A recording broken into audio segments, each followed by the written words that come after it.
In this video, I will be reviewing the basic parts of the brain. The first part of the brain that I will be discussing is the frontal lobe. This part of the brain contains higher processes and receives messages from all other lobes. It is the brain's command center. At the front of the frontal lobe is the prefrontal cortex.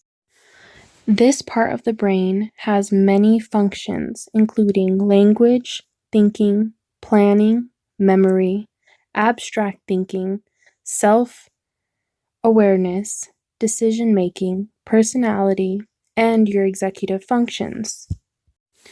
This part of the brain also takes the longest to develop. At the back of the frontal lobe is the motor cortex.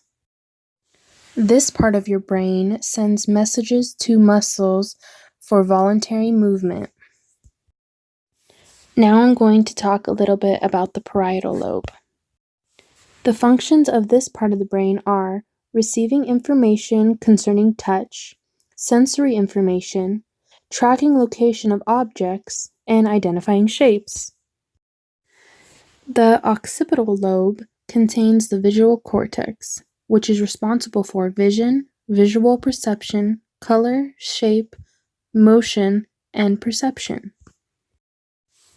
The temporal lobe is responsible for hearing, language comprehension, memory, and some emotion.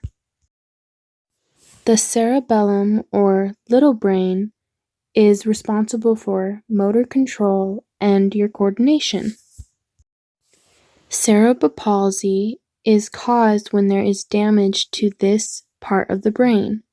It can be mild or severe. In mild cases, the child might just have to wear braces on their legs to help them when they walk.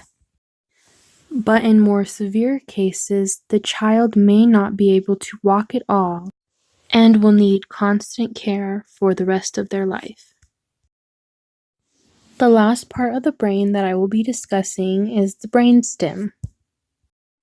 This part of the brain supports life by sustaining functions such as heart rate and breathing. Thank you for watching my review on the basic parts of the brain.